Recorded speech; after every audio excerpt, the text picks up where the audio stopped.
Cellphone பேசிக்கொண்டே car இயக்கிய புகாரில் 2K கிட்ஸ் நாயகன் டிடிஎஃப் வாசன் கைது செய்யப்பட்டுள்ள நிலையில் நடப்பதெல்லாம் நன்மைக்கு விடு பார்த்துக்கலாம் என அவரது காதலி ஜோயா ஆறுதல் தெரிவித்துள்ளார்.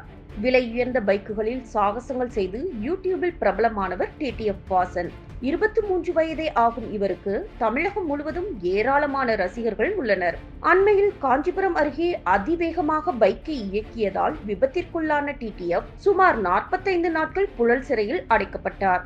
அதையடுத்து நீண்ட போராட்டத்திற்கு பிறகு ஜாமீனில் வெளியே வந்த அவரது ஓட்டுநர் உரிமம் போக்குவரத்து போலீசாரால் 10 ஆண்டுகள் ரத்து செய்யப்பட்டது. இதற்கிடையே கடந்த சில நாட்களுக்கு முன்பு செல்போன் பேசியபடி கார் ஓட்டிய புகாரில் மதுரை அண்ணாநகர் போலீசாரால் மீண்டும் டிடிஎஃப் வாசன் 6 பிரிவுகளின் கீழ் கைது செய்யப்பட்டார். இந்த நிலையில் டிடிஎஃப் வாசனின் கைது குறித்து கண்டனம் தெரிவித்து அவரது காதலி சாலிம் ஜோயா இன்ஸ்டாகிராமில் ஸ்டோரி வெளியிட்டுள்ளார். அதில் தனது டியரஸ்ட் பாய் தைரியமாக இரு என்றும் தான் எப்போதும் உன்னுடன் இருப்பேன் என பதிவிட்டுள்ளார். மேலும் உன்னை பற்றி தனக்கு தெரியும் என்றும் தற்போது நடக்கும் எந்த ஒரு விஷயத்திற்கும் நீங்கள் தகுதியானவர் அல்ல எனவும் தெரிவித்துள்ளார்.